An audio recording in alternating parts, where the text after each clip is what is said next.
Hi, PPCR family. I'm Anna. I'm from Poland, and this is my third year as a TA. However, for the first time, I applied for the senior teaching assistant position. And I am more than happy to be this year with you. I am more than happy to see you all back because the last year was a challenge. And I think now more than ever, it is important to admire what we have here, the unique aspect of the PPCR, and that we can exchange our knowledge, we can exchange our experiences, we can learn and work together, and we can learn from each other. And this is something special. And when I realized that we've got this video challenge, I thought it is a great opportunity for us to discuss regarding subjects that we are currently working on, or regarding subjects that interest us. So I decided to prepare for you a very short presentation about something that I keep in my mind lately, and I hope you enjoy it. So please let me just share with you my presentation. Okay, so telemedical devices, a $250 billion post-COVID reality versus a need of a randomized clinical trials. I think all of us are aware that COVID-19 changed everything, and it changed the outlook of our daily routine, but also it changed the outlook for the telehealth. And consumers, in this particular case, we can call them patients, shift from 11% that used the telehealth solutions in 2019 to 76 who are now interested and open about using them. This is something very unique.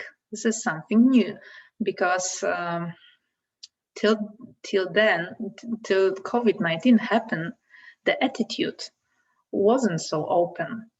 Now we observe something more surprising, that the doctors aren't an early adopters.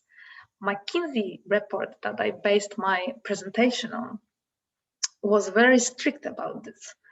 In case of human lives, doctors do not want to take any risk.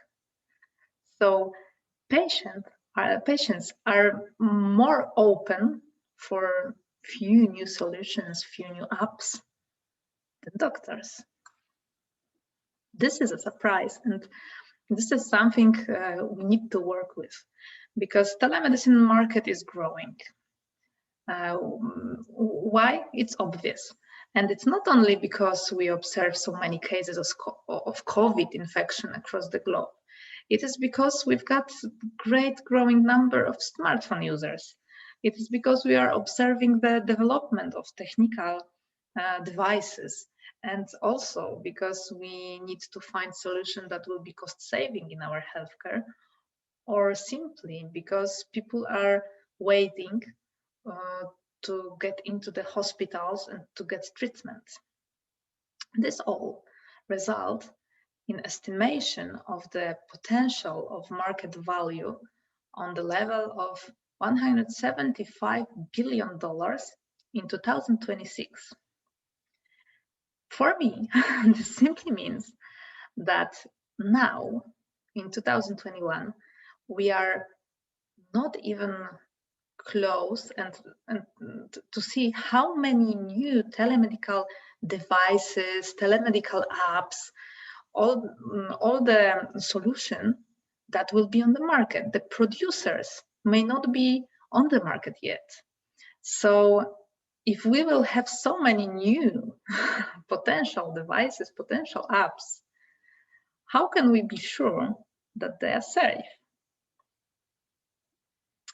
And this is something which I am currently thinking of, and this is something which came into my mind when I was reading this article I am presenting about challenges for the evaluation of digital health solutions.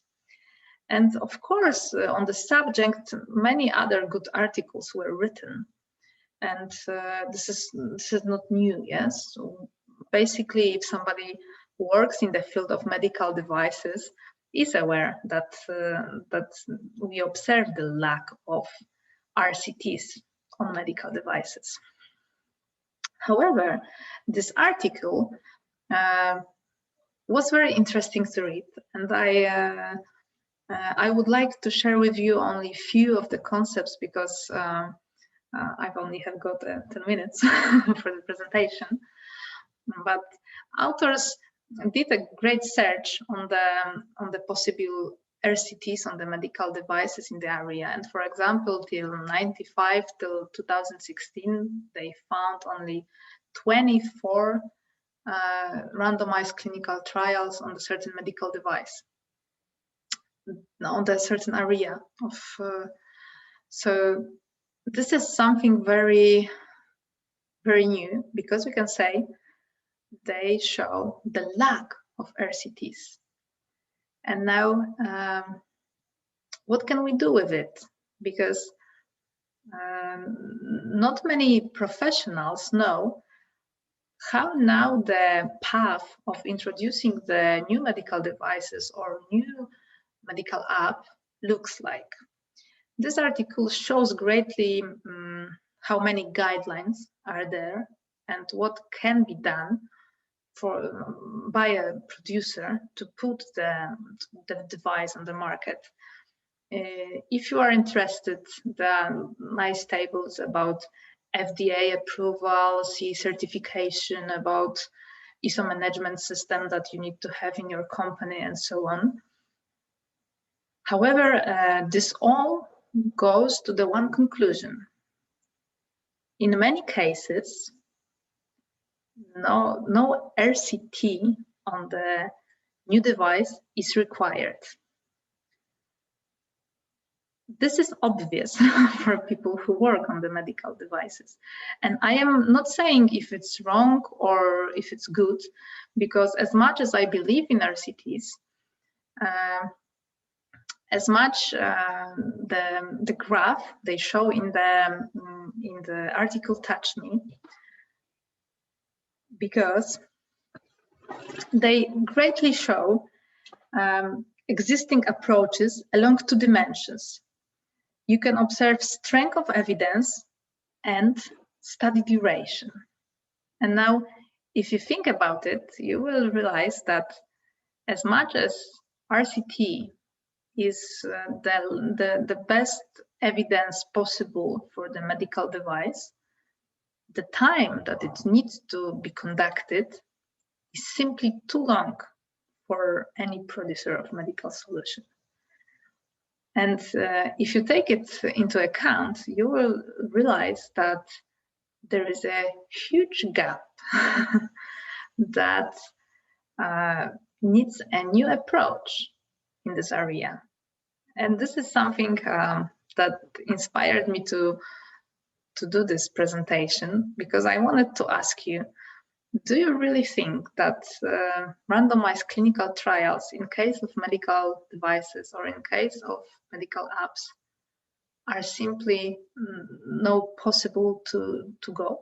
Like, are we going to observe the lack of RCTs constantly? Do we need any other approach?